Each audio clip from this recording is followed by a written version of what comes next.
How do we determine who puts how much in that account? I feel like what's really equal is just like really looking at, like, you either do a percentage, because we've talked about two different aspects. We either do a percentage, like we do a set percentage that's going to come out of your, income for that month, and it's going to come out of mine, even if it's different, amounts, lower, higher. Right. It's a set 3%, whatever, that's going to go in, and that covers everything. Right. Or it's like, okay, you carry these major bills, and I carry these, and then that's it. So you put what you need to put in for these little bills, and I put in for my major stuff, and everything's going to come out of there. Either way, it's going to get taken care of.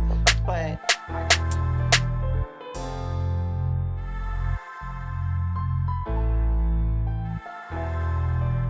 what's going on, everyone? Welcome to another episode of the Students Life Podcast, where learning and unlearning has no limits. I am your host, Shan, and this is my co-host, Stretch. And today we have these lovely ladies with us, Janae and Brianna, and we are tapping into the marriage life. Both of these lovely ladies have been in successful, healthy marriages, and they're going to give us a little insight today.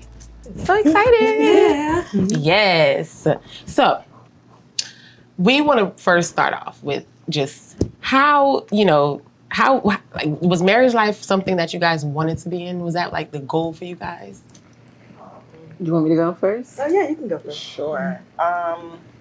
No. Okay. It was not. I was not one of those girls that, had a dream book and it was like, oh, I want to be married. I want to do this. I want, these characteristics in a man, or I want kids. And I was not that girl. I was a tomboy. I was just kind of like wild and free and wished I grew up in the 70s because I just wanted to just enjoy life. But, you tell God your plans and he's going to laugh, right? Yeah. So my husband popped up. He popped up. And here we are, going on 8 years later.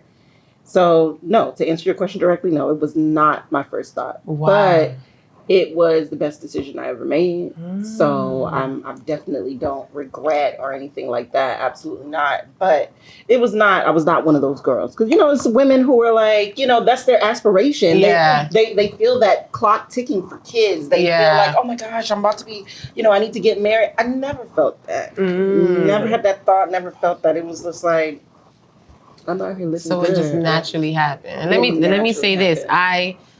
I've actually had the opportunity to be around you and your husband, and the vibe is just like, it just flows. It's like you guys are literally one, and I love that. Love that's my that. Bestie. Yes. That's my bestie, and it's like, like you fall out with your best friend, and it's just like, you still like what you want, what you want to drink, like it don't matter. I'm gonna still take care of you regardless. Still take care of you regardless. Yes. It's like hand you, like, I don't even got nothing to say. Here, take it. I already know you want it. Yeah. Type. So it's a beautiful thing once you get past all the BS. Love that. What about you, Brie? For me, it wasn't really an aspiration either. Mine was more, most girls had like the dream wedding they wanted. I just had dream house because I'm a realtor daughter. So okay. I just wanted a home. I didn't care if it was with me, if it was a group, but for me, my husband kind of popped out of nowhere. And I was like, okay, we're doing this. And then,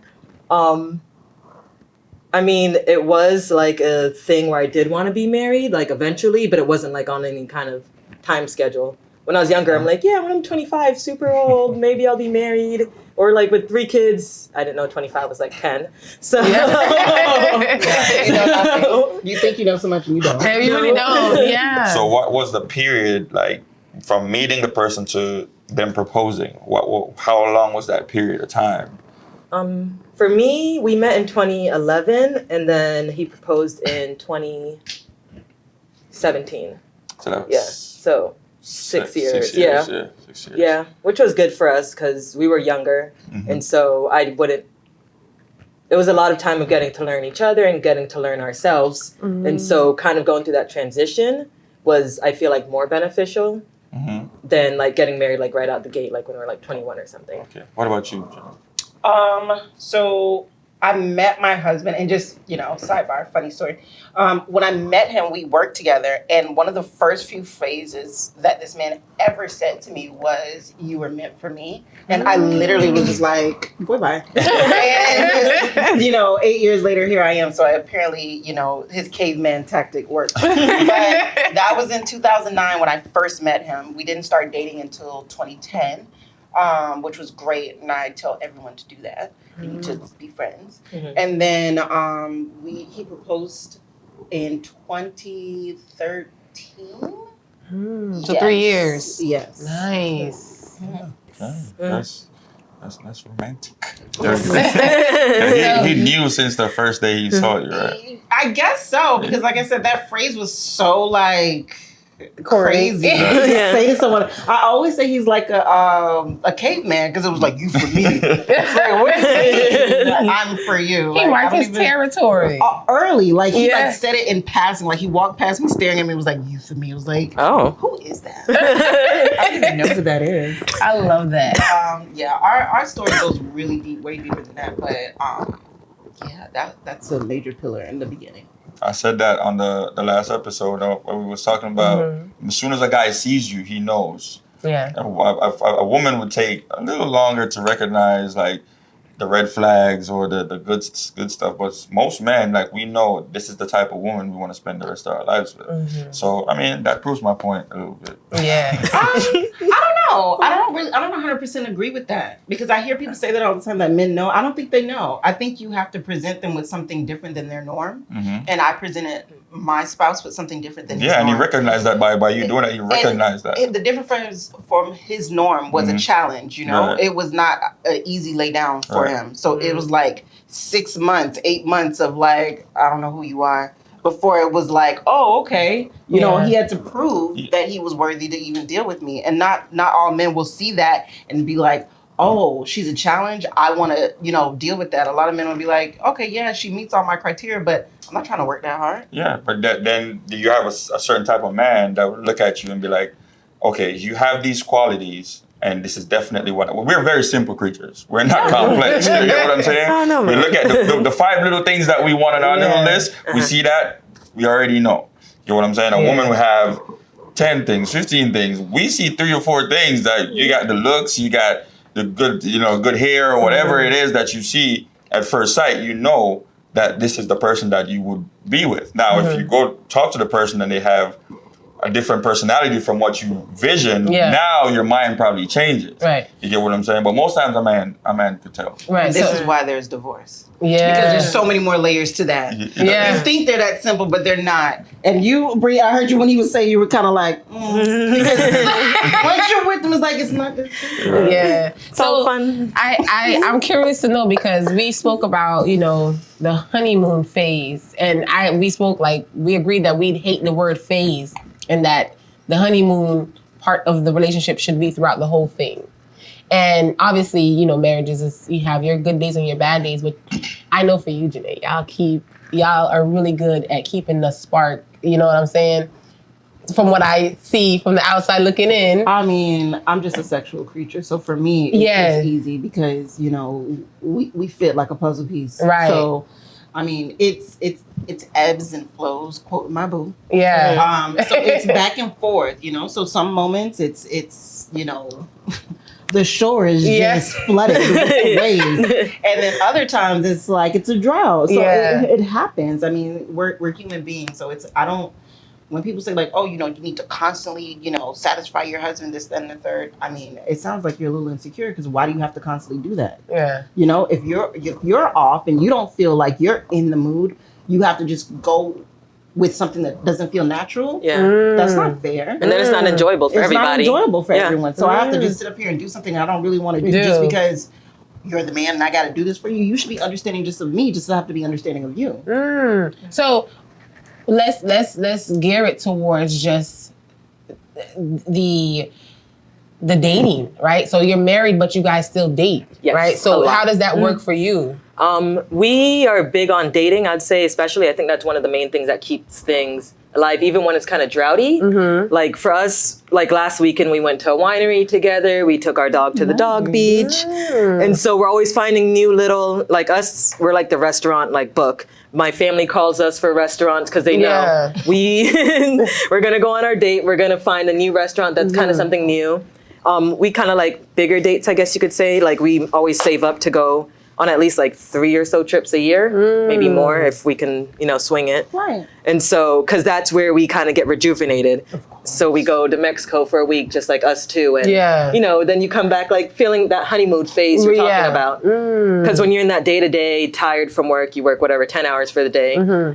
Sometimes you might not be so honeymoony. Right. And but then that's why it's good to kind of break out of your normal everyday habit to kind of bring that little spark back, at least for us. Yeah. Agreed. And with you, Janae, you have kids. So let's talk about that part with dating and keeping that spark while having the children. No, that's where you have to tap your village. Like, Okay. tap. So you can make it happen. Like, my mom, my in-laws, my dad, they're amazing. So my sister, so I have individuals that I can definitely like go to and say, hey, we're doing this, or I'll tell him, hey, we're trying to do something, call them and see if they can watch the kids. So we make it happen. And like for Valentine's Day that just happened, it was like, I told him this year, I was like, you know what? Big Mama gonna take you out. So I took him out instead of him doing all the schnazzy stuff. He got me a gift, but I took him out and we did our whole little nice fancy date night, which was amazing. We went to a great restaurant, but it felt good to take him out and do stuff for him, because sometimes it gets so one-sided. I think women kind of like lose that. Yeah. Like, I understand you don't want to just always be doing. You want to feel catered to as a woman. I get that. But it's nice to do for him. But it feels good to be his sugar mama. Yes. Yes. I love that. So how about handling disagreements and conflict? Like being together for a while, you know what that person might like, or what triggers them, or what might tick them off by doing this one little thing. Yeah. But now you have a disagreement, and you got to come to either agree to disagree, or you'll just agree overall. So how do you come to an agreement in a situation where you have an argument where y'all got different opinions? I mean, for us, we actually did do like a little bit of marriage therapy. So we got some, I guess you could say, tools is what they call it. Yeah. So we have different tools of like, literally one is called like the aftermath of a fight. And so it's learning to understand each other and understand where each other is coming from. So it's part of it is literally us saying like, okay, so during this is how I felt, this is what happened. And then they kind of repeat it back to you to kind of be like, okay, so what I'm hearing is you said you felt very misunderstood and hurt in that moment. And then I can be like, yes, or kind of clarify it. And then from there, then I can be like, okay, and this is how you felt. And then from there, we don't have to like fully agree, but to understand each other, it really helps. Because you might not be like, oh, I 100% agree with your point of view, but at least I can see where you're coming from. I see why you had that train of thought. I see why we got to where we were. And then from there, it's kind of just being like, okay, in the future, how can we do this differently? How can we make each other feel more heard in that moment? And then for me, I need a little cool off period. So I'll go in my corner with my dog or whatever. I need just a minute. And then You kind of input like empathy in there. Yes. Yeah. Empathy is huge. Because if you don't understand each other, then it's just you going back and forth, and then you're talking to girls like, he doesn't understand me or whatever. True. So, what about you, Janae? I think for us, the biggest thing, or a biggest hurdle that we had to get over, well, let me not speak for him. Let me speak for me. The biggest hurdle I had to get over is, one, I hold grudges. I still work on it to this day. And two, I'm a talker. I like to talk. I'm a big communicator, and that's just not men's go-to. Yeah. They want to shut down, and then if you overtalk, then they're just like really just like mute. So I had to really learn to like, okay, say your point, Janae. Now shut up. Yeah. Don't say anything else. Like, give him an opportunity to process, even if it takes 2 minutes of silence, and I'm just like, like, say something. I have to give him the opportunity to process, because he's a Capricorn. Oh yeah. So you guys like get in your heads with stuff, and you guys have to really process before you like spit it out, because you guys can be disgusting with your words. So like, if you need to. But me being a Virgo, I like to communicate, and I like to have like an agenda in the conversation. Like, I want to say this, okay, we got that squashed, and let's move on. So so it's hard sometimes, but that is my way of doing my part. Because the thing is, I can't control what he does. I can only do my part, you know? Yeah. And, you know, as humans, we always going to fall back into what's comfortable. Yeah. So it's like, yeah, we know, we do the therapy. We've done that whole spin around the block to Yep. therapy. But as human beings, you're going to fall into what's comfortable. Yeah. So it takes a lot of work. And that's one thing I will always say about marriage. Marriage is a beautiful thing, but people don't realize how much work it is. It's like women aspire for something that, girl, this is work. You about to get into something. This is Yeah. simple work. If you have 2 kids like I do, like Yeah. kid work and then husband work and then your own internal work. Yeah. It's exhausting at I times. remember when I interviewed you, and you told me that you guys have a safe word. Oh yeah, we do. And I was like, that is genius. Yeah. And when it gets too intense, we definitely have a safe word. Oh It's my avocado. gosh. Yes. Okay. It's avocado. Something Random. Yeah. So I it's love like that. when it's like, cause you know sometimes the emotions get high, you Yeah. know, Oh, yeah. and it's like, wow, wow, wow, wow. It's like, wait a minute, you coming in hot, Playboy? Avocado. Yes. Yes. Go to your corner. Yes. Yes. Okay.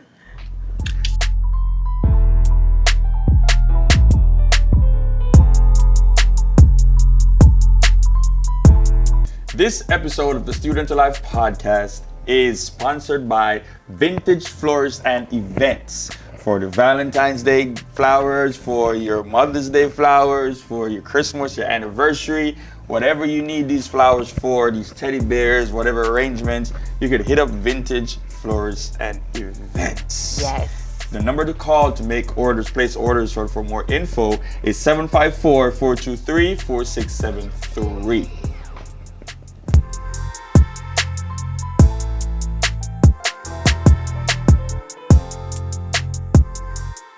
So you guys did discuss therapy and everything. So did you guys do the premarital therapy, or was it when you guys got into the marriage that you guys got into therapy?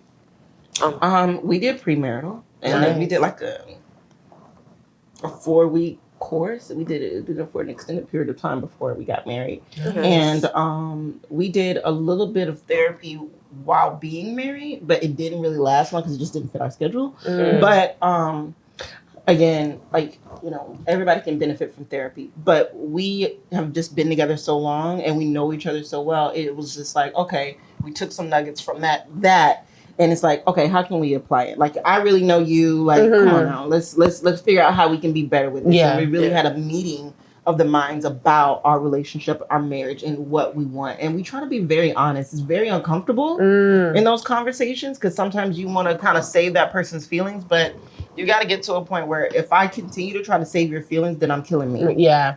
It makes a lot of sense. What about you, Bray? You did premarital, or was it? Yeah, we did the premarital like with church and our pastor, and so we did that for, I guess probably about a month or so. I think 6 sessions, something like that.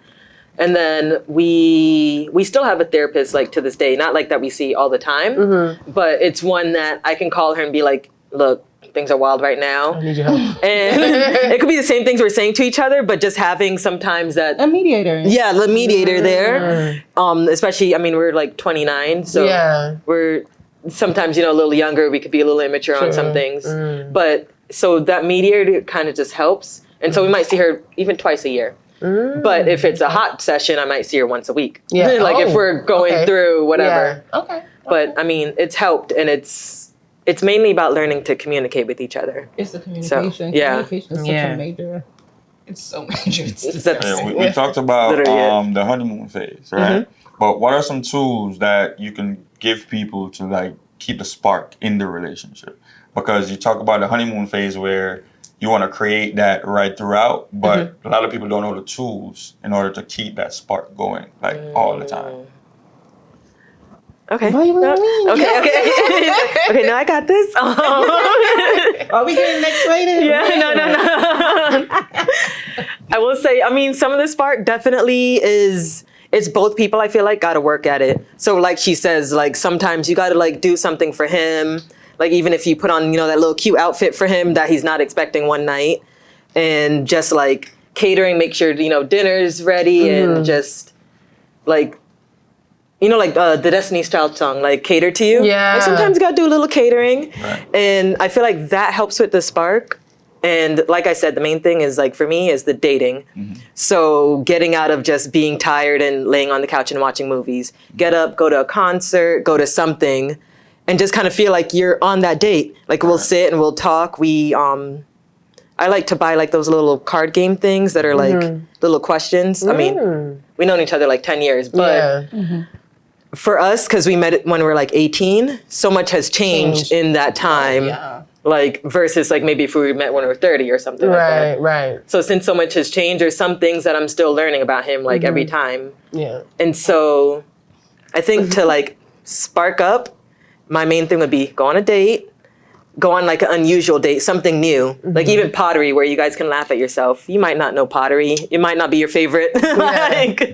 But I mean, it would be something to you know, do with each other to experience that. Because for me personally, I would want to do something fun. So that would be something that, you know, good couples could do to get to know each other on that level. Like our last guest said, don't go to dinner. Like that's really outdated. Like go places where you're gonna be your natural self. You're gonna be who you really are. Because if I'm at dinner, I'm probably not gonna be me per se. If I go out to like go-karts, now you can see me having fun and you see that competitive spirit. Exactly. Not only that, if you're doing something out of your norm, then you're going the girl probably gonna pick up on it like, oh, that's not what you showed me on this first date or this second date. So now I'm seeing you, you're laughing, you're having fun, and all these things.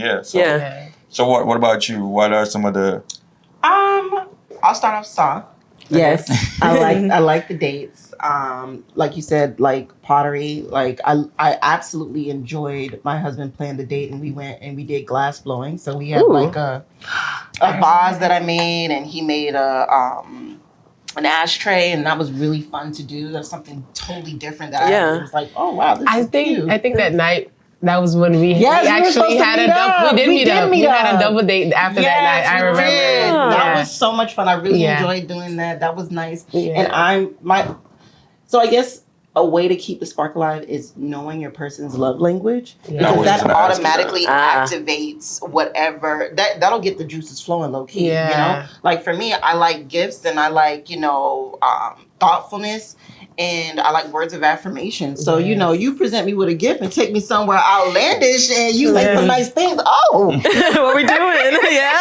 Well, what we doing? I'm ready to go. So, you know, I would say that's one big thing. But also in terms of just making sure you're, as a woman, just doing what you need to do to, you know, make sure your man is excited and always ready. It's like, just do random things. I'm very random. Like, he'll be walking around the house like he works from home, and I'm hybrid. Sometimes I'm at home if I feel like it. Sometimes I'm in the office. Depends on what I want. And he'll come around the corner from the kitchen, and I might just be bent over, and it's like, oh my god, on purpose. Wing that thing out, you know.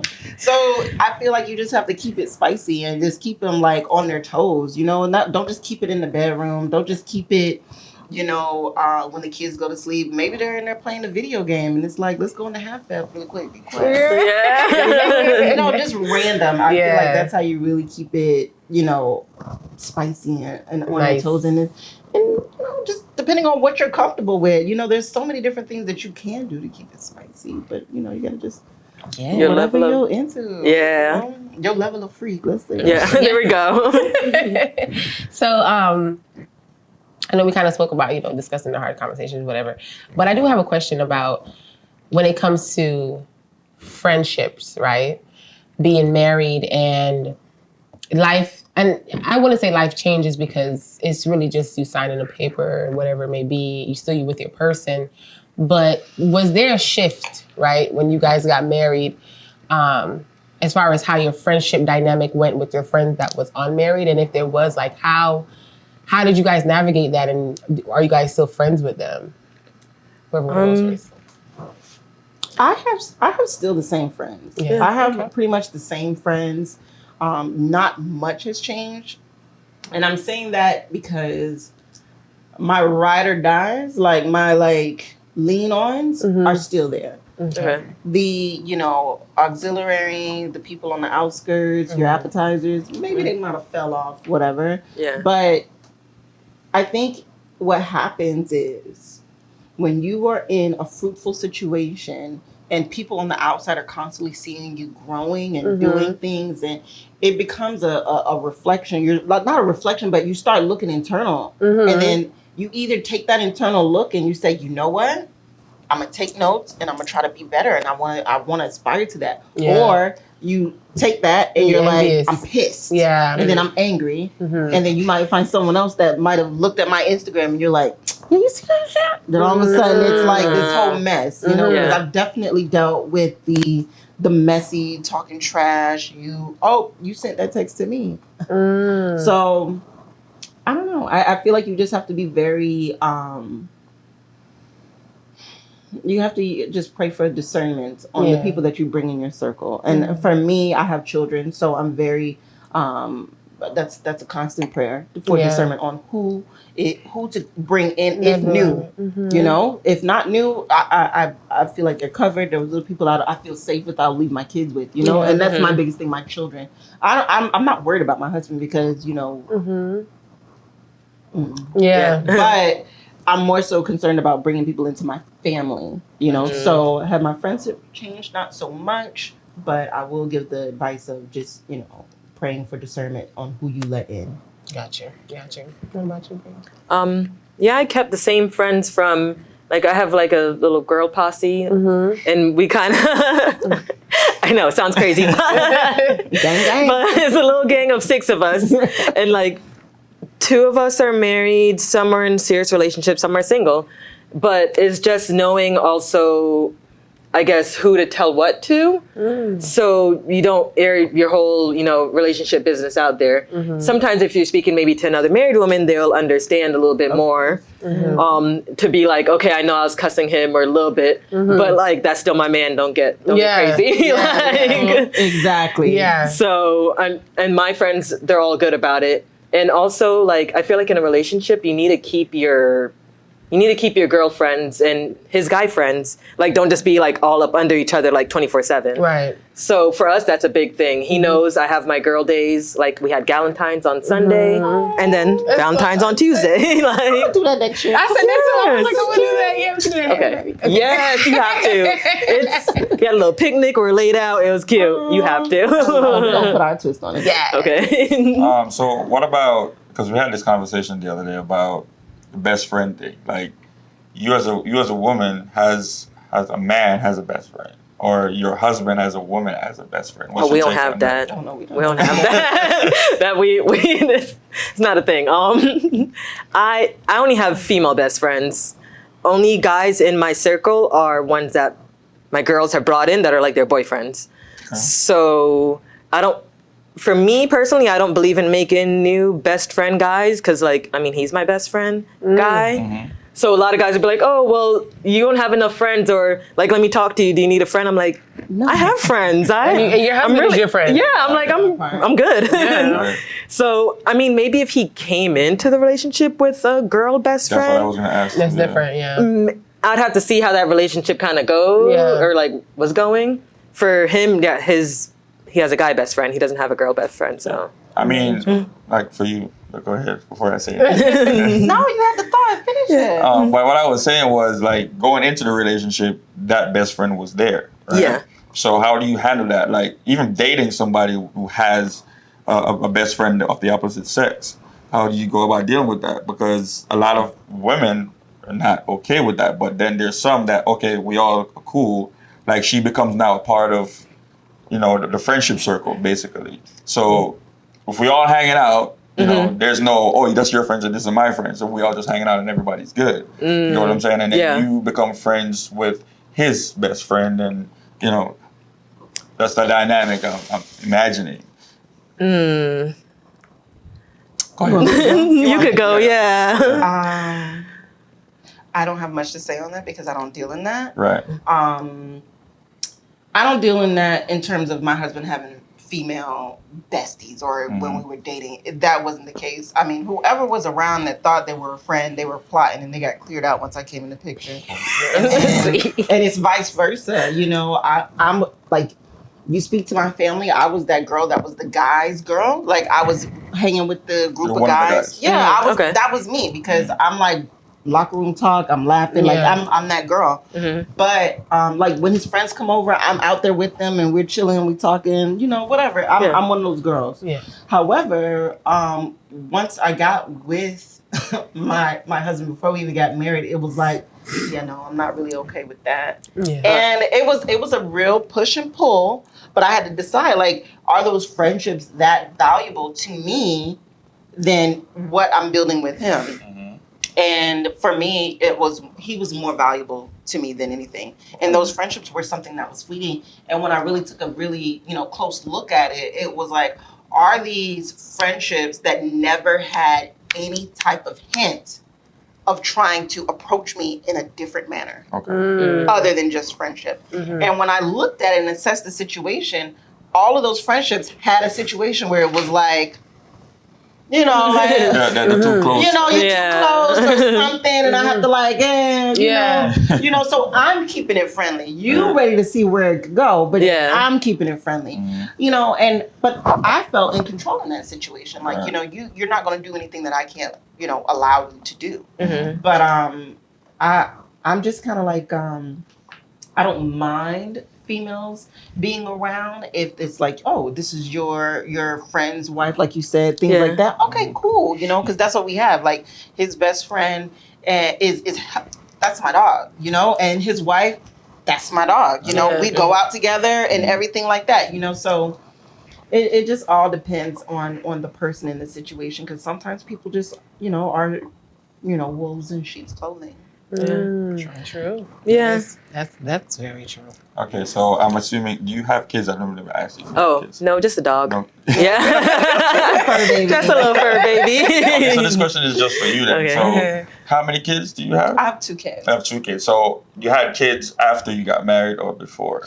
I had my first in 2013. I got married when I was in 2015, and then I had my second in 2017. So when the children came in the picture, how did that dynamic change the whole relationship? Oh, they took over.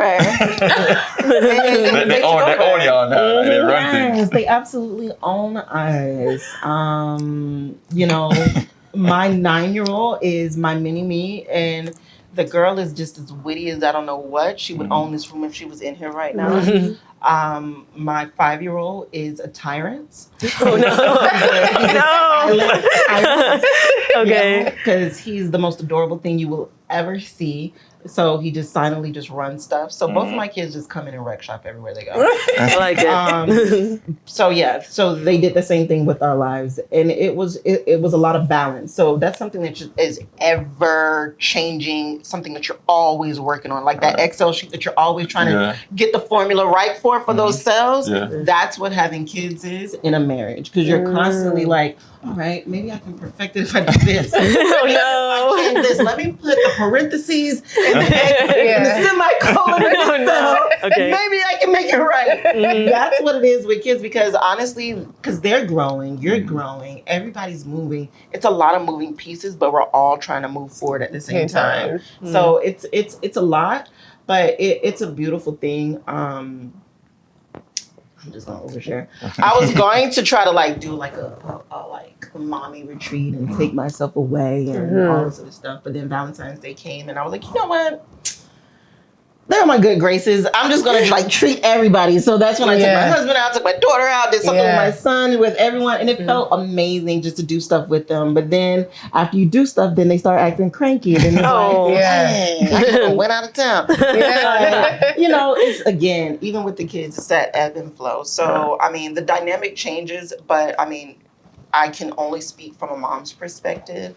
As a mom, my children will always bypass dad somewhat. Sometimes it comes to me. So that's always something that's hard for mothers to deal with. And that's why I say, when you decide you really want to get married and have kids, know that you are going to be the meat and potatoes for a lot. And it's not like, oh, your kid showed up to the birthday party without her hair done, and people are going to look at the dad and say oh, why didn't you do the girl's hair? No, it's going to be like, what's wrong with your wife? Why didn't you do this? They're you're judged all the time, even if you're not there.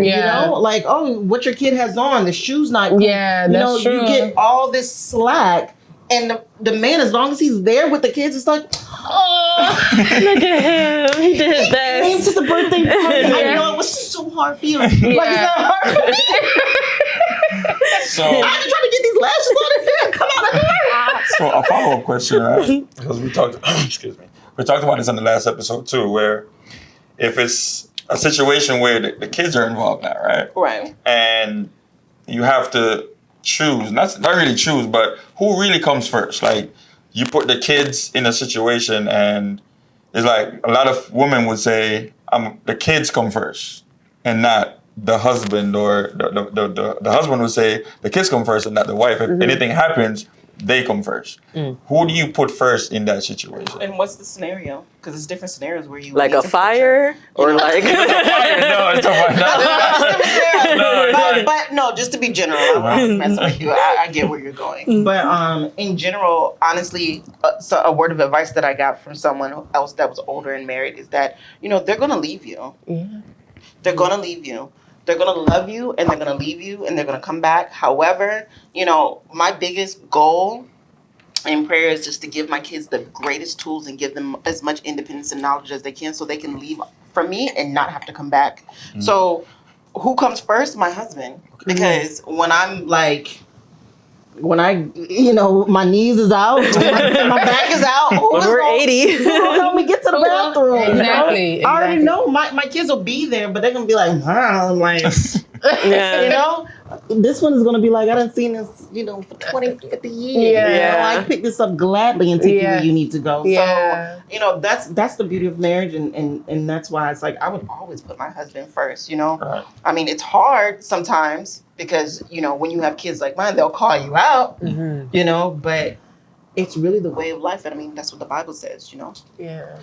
So this is a little bit personal, but not personal. You have to go into it too much. When it comes to like finances and stuff, is that something that you guys are continuously learning with each other, like how we handle finances, or you guys have something set to where it's like we know how to go about our finances and stuff like that? And was that a conversation that you guys had before you was married? Before you got into the marriage? For me, it was more set. Like, we talked a little bit about it before marriage, like in a mixed sense. So when we got married, we did get like a joint credit card. We started with a joint credit card and a joint like savings. And so for us, the way we do finances is we mainly do like our mortgage and house stuff like out of our joint account. But then if he wants to go buy some shoes, or if he wants to get some or if I want to go like buy this outfit. I mean, as long as it wasn't like a $3,000 outfit. Yeah. Okay. It was okay. But if it's like any major thing, or if like we're loaning someone money, that has to go through like our little committee of two. Okay. So The committee. yeah. Okay. Okay, so for us, when it comes to finances, honestly, I'm not gonna lie, because anybody who really knows me knows, I've been a stay-at-home mom for years, and my husband has taken great care of me. Like, we get into arguments, and sometimes I'll say, like, when people see me, they see you, because this is all you, boo.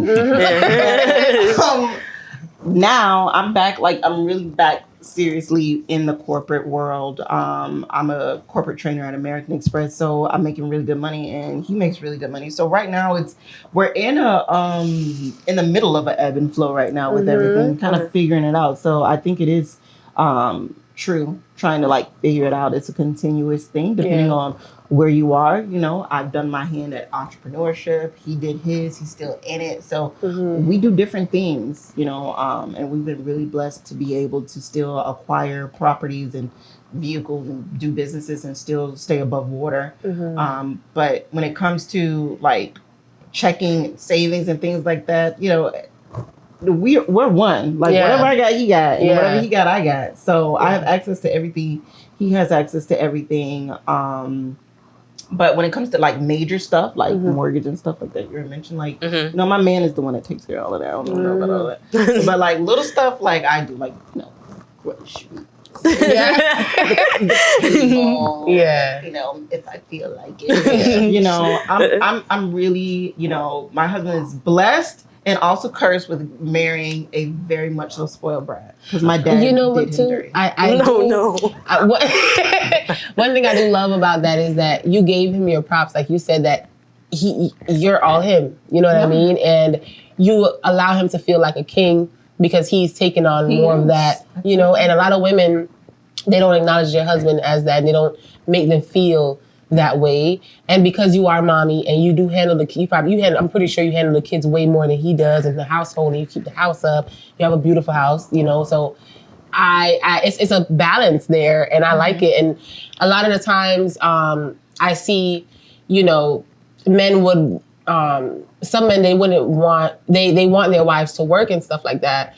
But with that, it comes with, okay, the wife is working, but then I still kind of have the load of the children, especially if you're working just as much. And it can become an unyoked type of thing, because how can you stay in your feminine for him so that after he's done working, you can be there for him the way that he needs you to be there for him. And I love that you guys have that dynamic to where it's like he knows that he's holding it down and you're holding it down on your end in the ways that you need to hold it down on your end. So I do love that. I mean, it's an ever-flowing thing. I'm not gonna lie. It's a lot, and I have to give him props on that too, because he's definitely he steps up when he needs to do what's necessary for our kids. So he'll do pickup and drop-offs, and I'm at work. So you know we are, you know, always transforming. We're a Rubik's Cube. We're continually moving and shaping ourselves into what works. It's now tax season. And this tax season, the best place to get your taxes done is at Spectrum Tax Group. We've specialized in doing taxes anywhere in the US. It's very convenient. You can do your taxes just from your mobile phone with your mobile app. You can log on to our Instagram at Spectrum Tax Group. That's SPECTRUMTAXGROUP. That's Spectrum Tax Group on Instagram. You can log on to our website at spectrumtaxgroup.net. All right? So if it's this tax season, you need a good, reliable tax person, hit us up over at Spectrum Tax Group. We'll take good care of you. All right? So we talk about women being independent in a relationship, in a marriage, and you know, in certain marriages, you have the woman is making her money, the man is making his money. So now, where do you come to the agreement? Like a lot of relationships that I've heard of, they all put all their money in one account. You know, and then there's relationships where you have your money, I have my money, and then there's one bank account that we put all the money in to pay the bills and do the business and all of this stuff. So what are your thoughts on like sharing one big account, because now we're a whole team, or just you have your individual account, I have my individual account. I don't have to ask you if I'm going to the mall to buy something. I have my money to do that. He has his spending money to do whatever. So what's your thoughts on that? Me? Yes, you. Look right at you, girl. Talking about the finances in depth. We both was talking about it. No, but for me, in terms of that, like, I think for me, I'm really, really like well versed in all of that because I've lived it all. You know, I've definitely been not working for 3-4 years, and you know, it's not a pot. It's his pot, and it's like I want to go to the store, and then we've been in the situations where I'm working. You know, so I feel like for me, I like the situation of this is our bill account, and this is what we're gonna do. You know, and we're gonna distribute as necessary. You know, whoever one maybe puts more than the other. But one may put more than the other, and that's just how it flows. How do you determine that? Who puts how much? Who makes more? But still, if I make, say I make $10,000 a month, okay, right? And you save $8,000 a month, how do we determine who puts how much in that account? I feel like what's really equal is just like really looking at, like, you either do a percentage, because we've talked about two different aspects. We either do a percentage, like we do a set percentage that's going to come out of your, you know, income for that month, and it's going to come out of mine, even if it's different, you know, amounts, lower, higher. Right. Is it set 3%, whatever that's going to go in, and that covers everything. Right. Or it's like, okay, you carry these major bills and I carry these. Right. And then that's it. So you put what you need to put in for these little bills and I put in for my major stuff and everything's going to come out of there. Either way, it's going to get taken care of. Okay. But I just think it depends on what you feel is more comfortable for you. Some people are more minuscule when it comes to money. Like if you have that accountant and math mind, you're like, okay, I want a set percentage and I feel like it's equal. Like we both are putting, 5% of our monthly income into this account and it's going that way. Or I could be like, you know what? I'm just taking care of FP&L, cable, and groceries, and That's me. I see you on the other side, right? So what about you? For me personally, I like we do it. I'm a budgeter, so like I got an Excel sheet. It deducts from the top. So you have that account in mind. But it's so if my budget, like we can't do 50-50 because if my budget is saying the mortgage is whatever, $3,000, whatever it is, and if I can't put in 15 and 15, he's obviously not going to make me go into a deficit because like we're in love and he wants to see me alive. so now I'm walking around here sad. I'm broke. He doesn't want to see me broke. He knows I need my nails done. He knows I need to be alive. So then he will be like, all right, so I'm going to put in 2,000 of it. So we kind of make it work for each other's how much we're making. So I can be like, I'll literally like type it in and be like, ooh, look, at the end it says I'm going to have like only this much.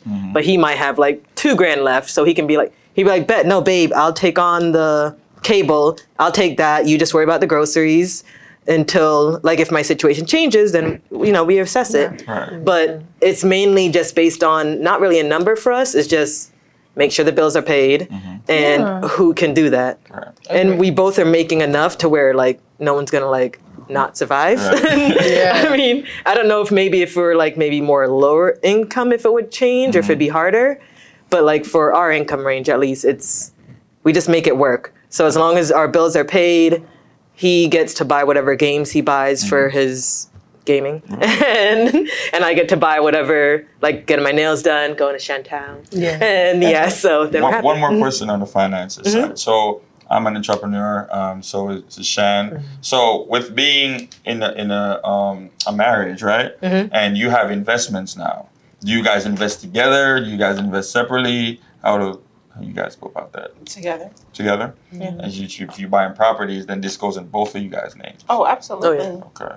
Yeah, this is ours. Yeah. So it's like from the moment we got married, it's a we, whatever we're. Yeah, it's a we thing. Yeah. He does. Our one Yeah. union. We did the whole same thing. Oh yeah, we did too. Yeah. So you said that then. So what about prenup? What's your We don't have one. What we came in with is what we leave him with. I didn't come in with mine. Yeah, I didn't. I was like, what are you gonna leave with? $3? Like, Hey, I what don't you know. want from me? I ain't got much to give you. I think the prenup stuff is for like the wealthy folks, that's like millionaires, billionaires, But whatever. that's the goal when you're together though. Yeah, but At a certain level. Maybe I would have had a different thought process if I would have bought the properties that was proposed to me prior to getting married, but I didn't. Yeah. Then it would have been like, okay, I want to keep that for me and maybe for my children. But I didn't go into it with that. I came into it with, butterflies and love in my heart. So it was just like, we're just going to do it. So that wasn't not even one bit of a conversation. Yeah. At all. No, I was like, bro, we're both coming in with like not much. Yeah. So whatever we make, like we made this. Right. So. I mean, outside of you guys, that's what I mean. Like outside of you guys, right? Like let's say it's just a general statement, and somebody's going into a marriage with, let's say both of you guys had nothing then, right? And then one person became successful, like he became rich. How did he become rich? He became rich probably because she was holding it down at home. That's what I'm saying. So yeah. So now, you got to split everything down the middle. Yep. For some people going into the marriage, you sign that prenup to begin with, and then they get rich afterwards, and then now it's a big confusion. You know what I'm saying? I think if he was like a millionaire before, then, and if he was like, if his family's like, oh, you have to protect his money or whatever, I mean, I don't think I would have minded. I thought prenups are for assholes. It makes you want to get out of the marriage quicker. I feel like. And that's why I say prenups are for assholes. It's for guys or people that go into the situation where you already have this like predetermined like minuscule thought of doubt of the situation. So it's like, I gotta protect me. And I understand. I get it. However, I feel like it's kind of assholish because it's like, how are you doing this whole deep emotional love for me that's everlasting? But it's like, just in case. Yeah, it don't make no sense. What is the just in case? I have to disagree a little bit because I mean, you got to look at all possibilities. Even though you don't want it to turn out that way, you know it's a possibility You that know what, it though? can. And then you go into a situation, and now you're losing half of everything you got. Because I've literally seen it where they get married January, and by November they're getting a divorce. You get what I'm saying? They might not have known each other and then- just jumped in because she was cute, Right. And a little hand purse. And he thought that was going to last forever. Yeah. You get what I'm saying? So when you going into that, he Or didn't even maybe think about none of that. Yeah, no, I hear what you're saying, but my thought is, if it's a stand-up guy, right? Then it's and a stand-up woman that's not about that, you know. That's what I'm saying. And when I say asshole, not just the man, Right. it could be both, right? Because it could be a situation like you just said, like, 3 months in, he's like, dang, I didn't realize you had all this baggage and drama. I don't really want to deal with that forever. Yeah. You know, if she's going to be a person that's going to be like, oh no, Right. I need half of everything because we were married, you don't deserve that. Right. Yeah. And not only that, there's people that prey on you because you have certain things. Yeah. You know what I'm saying? And Yeah. they'll be everything you want them to be because they want to get to that. And once they get to we're married now, the papers are signed, all right, now I can do what I want. I'm gonna leave you, I'm gonna take half of everything. Yeah. You know what I'm saying? But some of the men that are at that high status, they're really looking for like hot girls, I guess you could say. They already know that that girl may not even have the substance. Their friends are probably all like, don't do it, don't do it. But they're like, oh, she's hot, she's gonna elevate me. And then they're butthurt when obviously it doesn't work out because they didn't actually have a true bond with them with each other. to But start. from speaking to successful men, they'll tell you that being successful and single and trying to find somebody is very difficult because you don't know who's there for whatever reason. You get what I'm saying? Like, you can't pretend to be broke anymore. Now you have everything you actually want. So that's why you see rappers date rappers, or rappers date famous people, or that's how it works out. But you find a random person, you don't know what their intentions are. Even being friends with somebody. You're successful now, you don't even know who's your friend because they really are your friends. Yeah. You get what I'm saying? Because of what you have. You're very insecure about that. Yeah. So you find somebody now that's everything you think you want. Now you let your guards down, and now you're in trouble. I think when it comes to a successful man choosing his person, and it's only right to choose a woman that has some level of success on her own. You know what I'm saying? And it's safer. it's safer, because that way, Agreed. she's already set herself, and she already is a go-getter. She already knows how to get it and how to grow herself as a woman and maintain it. So I think successful men should be with a woman that already is Established at some sense. Right. And I agree with that. Yeah. Because the thing is, you're getting with someone and you're going to want to build her up. Right. And she's at some point going to have insecurities, and it's going to turn into a thing within the relationship. Because that happens. Yeah. That absolutely happens. If you're an alpha woman or have alpha woman traits, because I feel like sometimes you're not all in that one status of, I'm an alpha. You may have the traits. Right. And it may move around. Right. But if you have those traits, at some point, you may be like, I'm a stay-at-home mom. And I'm speaking for me. Yeah, I'm a stay-at-home mom. But it's like, I'm worth so much more. Right. You can do it if you needed to. If you really needed to. You know what I'm saying? Like, Exactly. It's nothing for me to get out here and get it if I want to. Yeah. So, you have to be able to choose the right person. I agree wholeheartedly. Yeah. I think the biggest blessing is having somebody that's there with you before you got that success. Yes. Because now you really have somebody in your corner that genuinely wants to be there. But for the people that are successful and now you really want to find somebody, I think that's very difficult. Because like I said, I've seen it firsthand where I have friends now that cannot be in relationships because there's trust issues with people preying on them because of what they have. And it's very hard, especially with our ethnicity, to find a woman with a level of success. Within our ethnicity? Black We're going to woman. go there? Yes, I'm just saying. That's a big lie. I'm just saying, with men and women, it's not just women only. You know No, what that's I'm just women, period. I just think it's just your judgment of character, and you got to work on yourself as a man and as a woman and know what you want. And once you put that out in the universe, you'll be granted with it. It's some people don't even know how to go in within self. They literally operate off the exterior, off the money, off the clothes, off the flashy shit. You know what I'm saying? And then that's what you're going to attract. But if you can have, just like let's talk about ethnicities. The other cultures, right? Okay. There will be millionaires, billionaires, and you will never know. Right. Right? someone could walk in here and from another ethnicity, Right. in a regular shirt and some jeans pants and some regular shoes, and they be a millionaire. We don't know. You don't know because Right. they don't operate off of that. That's not how they move. Right. You know what I'm saying? So as a person, you have to know. And with our culture, with the Jamaican culture, and I hate it, it's all about fashion and style Right. and all that friggery. Yes. But I can't say You know I what I'm hate it. saying? I hate it all the way because we're cultured. You know what I'm saying? Like we have a certain type of culture. Right. That's what we are. Cultured people. Right. So our culture is dress nice, look good, have the best things. We as Jamaicans are. I'm gonna defend them because like I said, I grew up there. Right. I don't just look from outside in. I've been in it. Yeah. So with us, we're cultured, right? We dress a certain way, we look a certain way. We want to be the best at everything. Right. We're the best at the worst things. Right. We're the best at the bad things. We're the best at the good things. Right. And that's what we aspire to be at all times. Now, if it's to get dressed and go out, we want to be the best at it. But don't lead with it. That's the thing. No, that's what the problem is now. Yeah, just Where don't we lead with the weaponize it. We weaponize that. We get money and now we put all our importance on how we look, what we have. Because now you're attracting the wrong people. Later on, yeah. That you didn't attract this gold digging ass woman, but you've been leading with your fashion Right. and your money. Exactly. And that's why when you said culture, that's why I was like ethnicity, because the thing is, it will be, this Jamaican man that has all this, that, and the third, and what you're going to get with. You want to get foreign because you feel like that's building you up. And how is that building you up? Right. But that's a whole nother conversation because I just don't understand. I don't understand that because, I mean, that was your oppressor, and all of a sudden that's building you up because you got money now. You got with that. Yeah. I'm trying to understand what you mean. How is that like? Okay, I don't understand how we don't understand. Like- So Explain. if you have now ascended in your life Right. to have of substance, you're making 6-7 figures. You're making good money. I'm not talking about you making 4 figures, 5 figures. You live with your mama and you over here buying Gucci and things like that. That's not it. Right.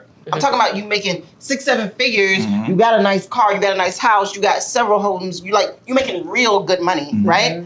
And all of a sudden you feel like in order to really feel like you're established, you have to get a white woman, a Spanish woman. No qualms against you. I love everyone, but I'm just speaking facts. Why is that something that makes you feel now you actually have now made it because you have that on your arm? No, I think you're misunderstanding what I was saying. That wasn't my point that I was trying to make. No, That's why I asked you what I'm you not mean. saying that was your point, but I'm Cool. elaborating and going A lot of further men to what have you're saying that mentality. because that's Yeah. what happens, and not just and then I'm African American, not just in the Jamaican community. It's just because Jamaicans are African Americans. We're all from the same diaspora, right? So it's just period. It's such a very sad situation that we feel like we have to we idolize our colonizers. Like that makes us feel like, okay, we got money now. We have to get with this. That makes us feel better. No, that definitely wasn't my point. Yeah. I know it wasn't, but I'm just I'm extending on what we were speaking. Right. But yeah. Yeah, like how you're saying, like the people who like to stay with the girl or whatever, or the man that when you started with, that would be actually the smart way to go, like to ride it out. I see so many, well, I mean, obviously it's in the news, whatever, who knows, but then they drop that girl that's been with them for 20 years and didn't work because she was helping to build him up. And then they get with some hot girl from South Beach that they picked up. And they're like, okay, now I made it. And they're like, oh my God, she left me. And I'm like, well, What did you expect? I'm like, if you would have rode with the person who had you when you're nothing, that's how you know that obviously she was genuinely with you. At least she saw something in you. To be devil's advocate in that situation, a lot of men or even people in general who never had anything, now you have everything. Now that gets to your head in a certain way. You don't have anything to keep you grounded now. You know what I'm saying? So Because people are hyping you up, everyone. exactly, Yeah. you're not used to that. You don't have people around you. Like even some people are not willing to have those people around them. Because remember, you had nothing. You had the same girl that was there with you when you had nothing, right? Now she's trying to keep you grounded, but be like, yo, that's not you. Don't do that no And you more. feel like she's bringing you down. Exactly. Yeah. Now you get rid of her, not Yeah. realizing that she knows you for you, Yeah. Right. but you get rid of her because she's holding you accountable for the stuff that you're doing. Yeah. So that's mostly what it is. Like I said, That's just look true. at it from their point of view, not understanding how to maneuver this new life of having money now and being successful. Yeah. It's a hard thing to navigate. I really do have sympathy for those, or empathy for those individuals, because it is something hard to try to navigate, especially a younger individual. There's a lot of young people that, you know, rappers and things like that, NBA players, that they don't know how to navigate that. Yeah, that's true. So before we wrap up, we're gonna ask 2 more questions. So you know, family, right?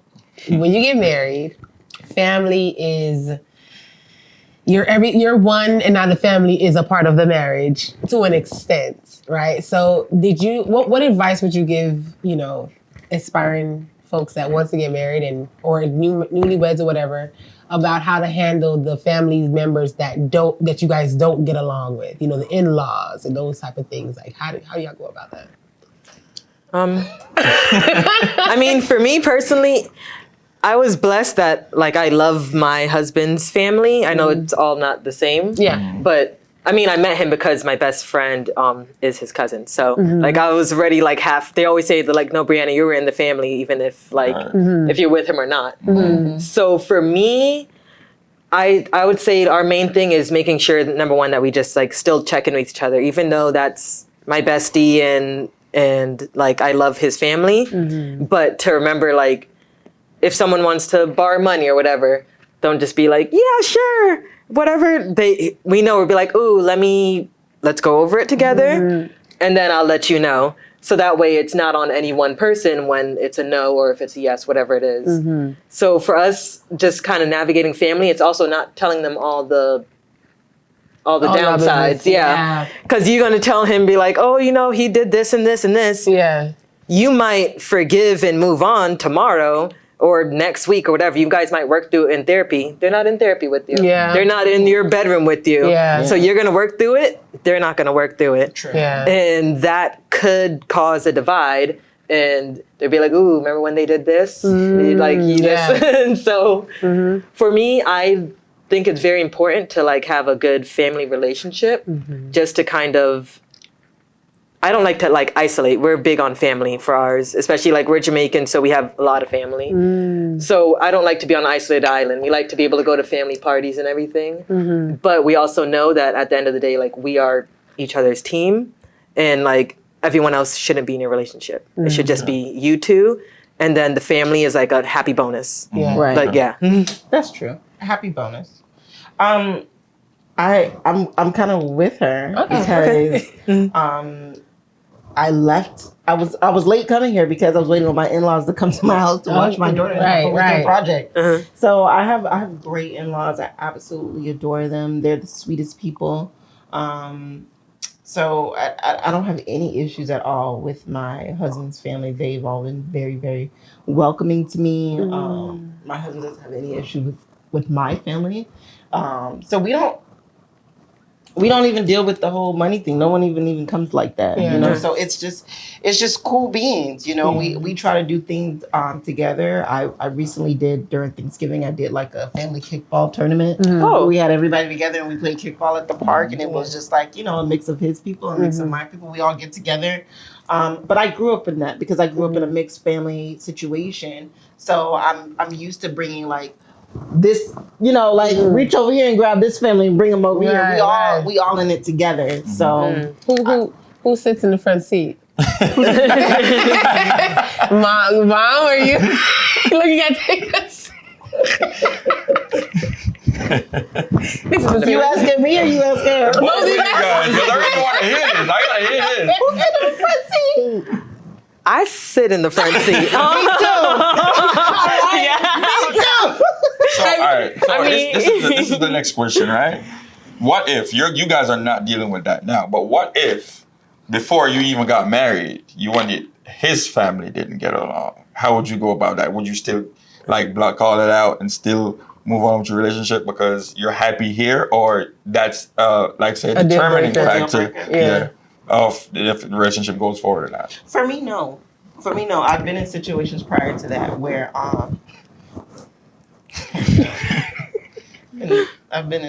situations prior to that where people didn't like me. And that was okay, because the thing is, I'm going to stay on my ground. I'm from Florida. I'm gonna stay on my ground and I'm gonna stick beside him. Okay, and that's what it is. So, I mean, for me, that's my perspective, because it doesn't matter what those outside influences are. Mm-hmm. It's really about that union between you and that person. You know, you may not like it, but if he likes it, he loves it, he here, then that's where we're gonna be. Mm-hmm. It don't matter what everybody else has going on, because you're not, like you said, you know, you're not in bed with us at night. You're not dealing with our day to day and things like that. Mm-hmm. And you know, it's just a lot of depth that kind of goes into the background on a lot of relationships that, you know, people don't know, you know? So how can you tell me who I can and cannot be? You don't like me because of what? You know, 9 times out of 10, you know, for me personally, 9 times out of 10, if someone doesn't like me, they don't like the fact that I'm loud, I'm confident, and I really could care less. Right. Then I'm gonna be cute. Yeah. What about for you? It wouldn't be a deal breaker. I mean, it would suck just because. Right. I mean, like, I love his sisters. Like, sometimes I'll know things before, and he's like, "Oh, hey, yeah, Gabby said to do this." I'm like, "Yeah, she already texted me like 2 days ago." I'm like, "Oh," and I'm like, I mean, I just love being like to be in such a united family. But if it had to be like separate, I mean, he's still my person, so. Right. I mean, I guess we're gonna be on our island. It's not gonna be the exactly. greatest, but. Sam, you want to hit the last question? Yeah. Okay. So overall, just to seal this up, what advice would you give? You want to ask that one? You want to ask that? I don't know if I could. I mean, if you want me to, I got it. Well, okay, go ahead. So there are like we talked about last episode, where the marriage rate is like declining, and the divorce rate is like going on an incline. Even people we see being married for, you see people being married for years, and now they decide to part ways. Even though it's heartbreaking, that's the time we live in now. Like, nothing is impossible. But what advice do you have for like newlyweds or people that's going through something in their marriage now? What advice would you give to them to maintain what they have going on? I would say, if you're not getting cheated on and you're not being physically abused, or emotionally abused, it's something worth saving. Okay. Because I really feel like marriage is a beautiful thing. Knowing that in my sickest of days, in my worst of days, in my brokest of days, I have someone that I can lean on, is something that, it's nothing you can put a price on. I don't feel like you can. Because, you know, even if you put a price on it, okay, it's something of substance versus something that is higher than that. You know, I just feel like if you are going through the struggles when it comes to it, that is what it is. And I said that earlier. Marriage is work. It's not something where marriage is work. Let me say that again. Marriage is work. If you think you want it, just know you're going into a battle. It's a battle that you're fighting for. You're fighting for your love for this person. You're fighting for this happily ever after. And as I say with my marriage all the time, I'm like, I decided to find forever with you. So I'm always trying to do that. It's ugly. It's not fun. So it's going to be those downtimes where you're like, you know, like I said, I want to take a mommy staycation and do something because you need that. But at the same time, will I ever leave my situation? No. Yeah. You know, I mean, I'm not downing the woman that's, you know, in her condo with her cats.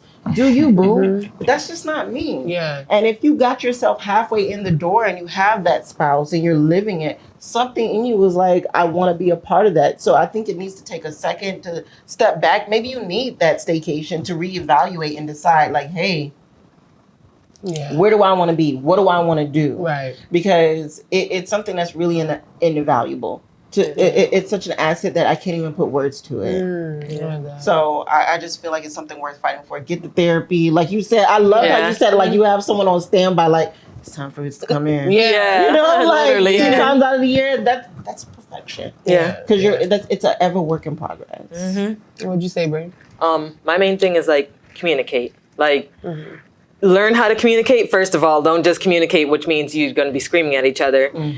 Like, learn the way that communication works best for you guys. And then also, especially with Instagram, TikTok, whatever, all the extra stuff nowadays, you see all these extra lavish stuff.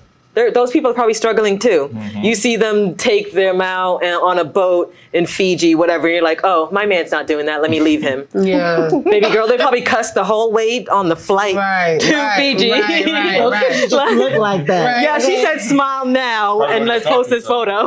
Right. So like just know, like communicate, find out, like make it work. As long as like what you said, as long as you're not being hurt and like this is a good person and you're a good person, like just learn each other. If you got to go to therapy, spend the money. It's worth it because you're going to go out in these streets. You're going to realize it's not worth it. Right. You're going to want to be back with that person and they're going to be on to the next one because you decided you wanted to find flashier and better when what you had just need a little bit of hard work. Hard work. I mean, because it's easy to pick up something, but it's harder to keep it. something. Yep. I love that. Wow. Y'all hear that? Y'all listening? Yeah. So I thank you so much, ladies, for coming in and sharing your lives with us, because a lot of people need to hear this and see the successful side of marriage and the ugly side as well. And I commend you guys for coming in for that. Hey everyone, we are taking a quick break to let you know about Skyless Hair Studio, located right here in Tamarack, Florida. So if you're in town and if you know anyone that need any hair services, we specialize in healthy hair care, extensions, cuts, colors, and pretty much everything except for braiding. So reach out to us, Skyless Hair Studios, here in Tamarack, Florida. I'm gonna get So we're gonna get into Stretch's Corner. Yeah, we're gonna talk about Michael B. Jordan. He was on the red carpet the other day, and I don't remember the name of the girl that had the mic, but they used to go to high school together. And she was saying they used to make fun of him because call him corny and all these things. Yeah. But now that he's successful, everybody finds him attractive and all these things. And for me personally, like I could relate a little bit because going to high school, I was that kid that wasn't popular. Like I was very shy, anxiety, not too friendly, and maybe made fun of too because I didn't have everything that everybody else had. But then after high school, it was like girls would be like, "Hey, how you doing?" Blah blah. I'm like, "You never used to talk to me in high school." Oh, you became DJ Stretch. Yeah, we ain't about to have that conversation now. You know what I'm saying? Yeah. So I feel like he gave her the same type of attitude. Like, remember when you called me corny? We ain't about to talk right now. Yeah. So, for me, like I said, I can relate in a little bit. Yeah. Like you say you hold grudges, but I hold them a little longer. We might be twins. No, yeah. I don't forget I don't nothing. forget either. I'm working on it. I'm in therapy. Okay, all right. Yeah, my therapist told me like Let it go. I let it go, but I never really do. But now I'm learning to. Yeah. And I'm more open to like forgiving and be like, yo, that was then. We good now. Don't worry about it. Yeah. But you think back and you're like, damn, for 4 or 5 years of my life, y'all made fun of me every day. Yeah. And now I'm like none of y'all. Yeah. Have you guys ever been in any situation like that? Where I know you. She's like, excuse. She already said Excuse. Wait, what? Wait, were you the mean girl? You were the mean Yeah, she girl. was the popular girl. The popular girl in high school that was going on. Was the mean girl. I'm not even gonna lie. No, I was nice, but I also had that like catch me outside. Yeah. Okay. I don't know. No, I don't have any memories of high school or college or anything like that where it was like, remnants of anything like that. But when it comes to the Michael B. Jordan, I feel like he handled it well. I would have did the same thing. Like, I'm corny, right? What you gotta say? No. Like, I would take the mic and be like, corny. Bye. or I'm not even taking the interview. Like, I don't even want to talk to you. But later on, it was more information provided that it wasn't even that person that said it. It was someone else that said it. Mm-hmm. So he shot the wrong person. Still, she got. Oh, it wasn't her? No. But remember, she said he's not corny anymore. That means she did say that. But she didn't initiate the comment. Right. Oh, she just kind of jumped on the segue and you still getting these shots. So He's like, whatever it is. reasons done. She deserved a little bit of that, Nah, you but get not shot. completely. Nah, he Okay. sized her up. I was like, Yeah. Like, if I'm talking about damn. Shan and you agreed, if I said Shan is corny and you agree, you're accomplished. Yeah, you're in this now. But you know what? The thing is, like, he's probably on the defense because he's probably dealing with a lot of slack So, from yeah. Lori, yeah. Oh, yeah, You know? that too. So, I mean, like, he was buddies with the dude that she's with now. Like, there's pictures of them together, him and that dude. True, yeah. And now all of a sudden, your boy that you was pictured with, because y'all both up and coming like actors, Yeah. is with your girl. So he's probably got a little chip on his shoulder, which is yeah. fine, She's black savage man. for that, I feel you. I don't like that. No, I didn't know that. I'm not mad at her. I'm not really mad at Lori because, I mean, it's just the fact that she's in the public eye. Yeah, I mean, true. if you would have followed maybe you around or me around when we were in that age group, Yeah. Yeah, who knows what No, people would it's not that many. If you think about how many Loris, well, that we know about, it was like 2 last year, or like 2. like guys that you dated? Yeah, it was like 2. Damn, like, How many is she supposed to be with? She trying to find forever. She's How's she supposed to young. find she's in forever? her 20s. She's That's in what I'm her saying. So 20s. that's what I said. Yeah. If you follow us 3 women around in Yeah. our 20s, the age group she's in, you know, Yeah. before you got married, Yeah. before I got married, of course, you know, what was that like? Yeah. You know what I'm saying? She just picks the best. It's not her fault she chooses the best. Behind the scenes, she's picking out. It's not her fault because she's in that era. She's She's the Yeah. best. She wants the best, You know what I'm and saying? just like I feel like when I was like South Beach, like that was my spot. See? Like Yeah. of course you're dating the people that you go on the beach and you gonna see. Yeah. Oh, I seen them last weekend. Of course you're gonna end up in that. Yeah. group. She just happens to be in that. I think some men are really don't think, because if I see you do that to 4 men or 5 men or even 3 men, I'm not trying to join that. Like I'm. Nah, But you they want to are. say they've You been are. no, because You they want to say they've My been ego with not that. gonna let me do that. Nah, you are. He got a big ego though, so But a lot of No. but that's the same. Maybe you're not you, but other men some are other doing men will. That's what yeah. just like other women would do it because it's like I can change you. Yeah. You know? Yeah. It's like, he ain't doing what I'm doing. Yeah. And the woman's like, she's not loving on him like I am. Yeah. You know? Or to even be like, oh, I've been to Lori Harvey, Right. or Yeah. I've been to Michael B. Like, it's just to be like, oh, well, now I can get with them and tame, status and like taming them. So it's a little bit of both. To be like, look, I'm gonna be the one that stays, and then Yeah. you're not, and you're like, oh, well. What about the situation we're talking about with Michael B. Jordan? Have you experienced that in any way? Not for me. I mean, I was always like I'm an in-between girl. I was with the not so in crowd. But I was also friends with like the upper crowd. I went to a charter school. There's only like 400 of us total. You know everybody by first and last name. Yeah. And let me tell you, I went to a private school too. I'm a private school brat. Too. Yeah. I knew everyone. I went to the same school since kindergarten. Yeah, since kindergarten. So I'm like, I know you. Disclaimer. You can be who you want to be, but like we all kind of knew each other. So, and then I had older brothers, so I wasn't allowed to date because they would look at me and I look like my brother, so they'd be like, "Oh, you're Carl's sister, I gotta go," and I'm like, "Bet," but for me, I mean, I feel like if someone were to be treating me like trash, I guess when I was like maybe not as cute, going through some braces, then and if I came up. I'm a little petty. I'm not gonna treat you rude. I'm gonna like don't try to come in any type of way. Yeah. She knows me. I'm gonna be rude. Oh no. You gonna know that you messed up back in the day. Like you gonna know. Yeah. Yep. Mm-hmm. I'm just leave you in the corner. Just don't try to come any closer. I'm gonna be like, same place you wanted to be before. That's where you are now. Yeah. I had similar experiences just in middle school when I moved here.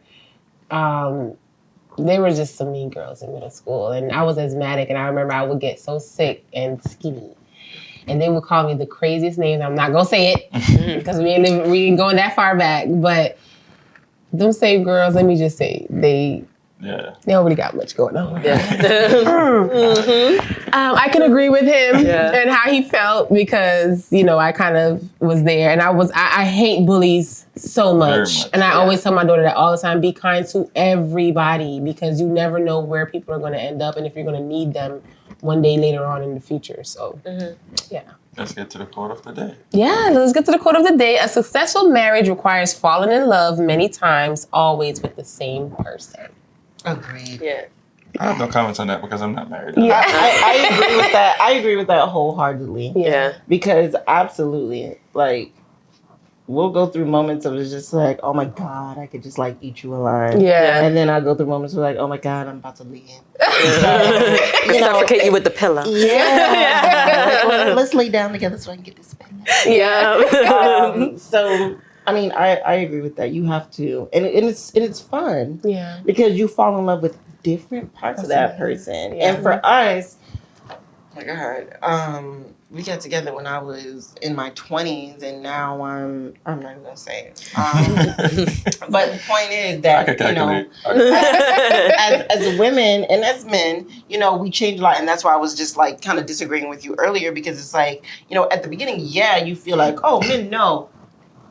But it changes. Yeah, it changes. You know, I'm not saying men are the main reason for divorce rates, but it just changes. So you have to fall in love with this new version of this person all the time. Mm-hmm. Like every 4 years, like you can Google this and look this up. Like every 4 years, you kind of change. Yeah. So would you say that like if you meet each other young, you know, you're getting older and older and you're having new experiences and now you're becoming who you really are. Mm-hmm. Because in your 20s, you're this wild boy. Let's say you meet this wild boy, right? Yeah. And then as he gets older in his 30s now he's the guy that's just chill. Now, do you still love that person, that chill person? Because remember, you fell in love with the wild guy. Mm-hmm. Do you still love this chill person now that he's matured and not into that wild stuff anymore? And now you have to fall in love with a whole nother person because he's not wild anymore. Yeah. Now he's the guy that stays home and don't want to go to parties. Now he's the guy that, you know, he wants to have animals and he wants to just chill. You know what I'm saying? So, I mean, that can cause problems, but then, like you said, you have to learn to fall in love with a different version of that You person. have to follow it, because the thing is, you're still the basis of you, the things that matter.